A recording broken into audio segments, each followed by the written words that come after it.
اعوذ باللہ من الشیطان الرجیم بسم اللہ الرحمن الرحیم ولا تطرد الذين يدعون ربهم بالغداة والعشي يريدون وجهه ما عليك من حسابهم من شيء وما من حسابك عليهم من شيء فتطردهم فتكون من الظالمين۔ اور ان لوگوں کو نہ نکالیے جو صبح و شام اپنے پروردگار کی عبادت کرتے ہیں، خاص اس کی رضامندی کا ارادہ رکھتے ہیں۔ ان کا حساب ذرا بھی آپ کے متعلق نہیں، اور آپ کا حساب ذرا بھی ان کے متعلق نہیں کہ آپ ان کو نکال دیں، ورنہ آپ ظلم کرنے والوں میں سے ہو جائیں گے۔ یعنی یہ بے سہارا اور غریب مسلمان جو بڑے اخلاص سے رات دن اپنے رب کو پکارتے ہیں، یعنی اس کی عبادت کرتے ہیں، آپ مشرکین کے اس طعنے یا مطالبے سے اے محمد صلی اللہ علیہ وسلم، تمہارے ارد گرد تو غربا اور فقراء ہی کا ہجوم رہتا ہے، ذرا انہیں ہٹاؤ تو ہم بھی تمہارے پاس بیٹھیں۔ ان غربا کو، ان غریبوں کو اپنے سے دور نہ کرنا۔ تو مشرکین یہ طعنہ دیتے تھے، مطالبہ کرتے تھے کہ ہم تمہارے پاس اسی وقت آئیں گے جب یہ آپ کے پاس غریبوں کا یہ ہجوم لگا ہوا، پہلے ان کو ہٹائیے تب ہم آئیں گے۔ تو اس طعنے کی وجہ سے، اس مطالبے کی وجہ سے ان کو چھوڑ نہیں دیجیے، بالخصوص جبکہ آپ کا کوئی احسان ان کے متعلق نہیں، اور اگر ایسا کریں گے تو یہ ظلم ہوگا جو آپ کی شایان نشان نہیں۔ مقصد امت کو سمجھانا ہے کہ بے وسائل لوگوں کو حقیر سمجھنا، جن کے پاس وسائل نہیں ہیں ان کو حقیر سمجھنا، یا ان کی صحبت سے، دوستی سے گریز کرنا، بھاگنا،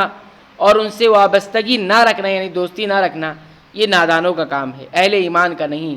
اہل ایمان تو اہل ایمان سے محبت رکھتے ہیں، چاہے وہ غریب اور مسکین ہی کیوں نہ ہو۔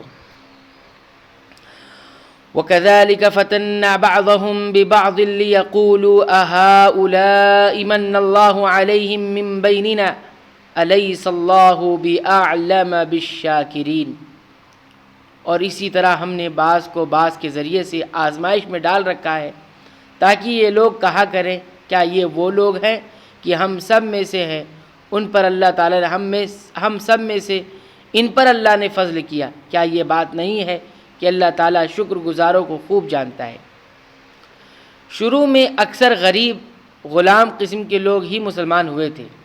اس لیے یہی چیز کفار کے جو سردار قسم کے لوگ تھے ان کی آزمائش کا ذریعہ بن گئی، اور وہ ان غریبوں کا مذاق بھی اڑاتے، اور جن پر ان کا بس چلتا انہیں تعذیب یعنی سزا دیتے اور اذیت سے بھی دوچار کرتے، اور کہتے کہ کیا یہی لوگ ہیں جن پر اللہ تعالیٰ نے احسان فرما دیا ہے۔ مقصد ان کا یہ تھا کہ ایمان اور اسلام پر واقع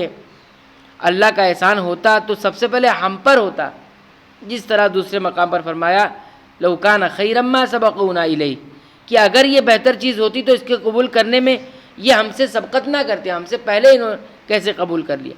یعنی ان غریبوں کے مقابلے میں ہم پہلے مسلمان ہوتے۔ اللہ تعالیٰ ظاہری چمک دمک، ٹھاٹ باٹ اور رئیسانہ کر و فر یعنی عیش و عشرت وغیرہ نہیں دیکھتا، وہ تو دلوں کی کیفیت کو دیکھتا ہے، اور اس اعتبار سے وہ جانتا ہے کہ اس کے شکر گزار بندے اور حق سناش کون ہیں، یعنی حق پہچاننے والے کون ہیں۔ اس نے جن کے اندر شکر گزاری کی خوبی دیکھی انہیں ایمان کی سعادت سے سرفراز کر دیا، جس طرح سے حدیث میں آتا ہے کہ اللہ تعالیٰ تمہاری صورتیں، تمہارے رنگ نہیں دیکھتا، وہ تو تمہارے دل اور تمہاری نیکیاں دیکھتا ہے، تمہارے اعمال دیکھتا ہے۔ وَإِذَا جَاءَكَ الَّذِينَ يُؤْمِنُونَ بِآيَاتِنَا فَقُلْ سَلَامٌ عَلَيْكُمْ كَتَبَ رَبُّكُمْ عَلَى نَفْسِهِ الرَّحْمَةَ أَنَّهُ مَنْ عَمِلَ مِنْكُمْ سُوءًا بِجَهَالَةٍ ثُمَّ تَابَ مِنْ بَعْدِهِ وَأَصْلَحَ فَأَنَّهُ غَفُورٌ رَحِيمٌ۔ یہ لوگ جب آپ کے پاس آئیں جو ہماری آیتوں پر ایمان رکھتے ہیں تو یوں کہہ دیجئے کہ تم پر سلامتی ہے، تمہارے رب نے مہربانی فرمانا اپنے ذمے مقرر کر لیا ہے کہ جو شخص تم میں سے برا کام کر بیٹھے جہالت سے، پھر وہ اس کے بعد توبہ کر لے اور اصلاح کر لے تو اللہ تعالیٰ کی یہ شان ہے کہ وہ بڑی مغفرت والا ہے۔ یعنی ان پر سلام کر کے یا ان کے سلام کا جواب دے کر ان کی تکریم اور قدر افزائی کرے، عزت کرے، اور انہیں خوشخبری دیں کہ فضل اور احسان کے طور پر اللہ تعالیٰ نے اپنے شکر گزار بندوں پر اپنی رحمت کرنے کا فیصلہ کر رکھا ہے۔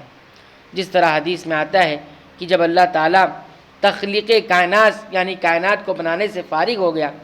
تو اس نے عرش پر لکھ دیا، ان رحمتی تغلب، میری رحمت میرے غضب پر غالب ہے۔ اس آیت میں بھی اہل ایمان کے لیے خوشخبری ہے، کیونکہ انہی کی یہ صفت ہے کہ اگر نادانی یا برازائے بشریت ایک انسان ہونے کے ناطے کسی گناہ کا ارتکاب ہو بھی جائے، کر بیٹھے، تو پھر فوراً توبہ کر کے اپنی اصلاح کر لیتے ہیں۔ گناہ پر اصرار، گناہ پر ڈٹے رہنا اور ہمیشہ گناہ کرتے رہنا، توبہ اور انابت سے روگردانی وہ نہیں کرتے، فوراً توبہ کر لیتے ہیں۔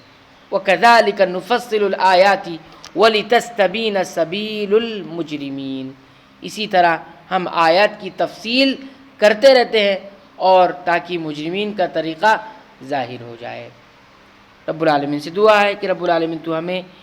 ان قرآنی آیات کے مطابق اپنے ایمان، عقیدے اور اعمال کی اصلاح کی توفیق عنایت فرما، آمین۔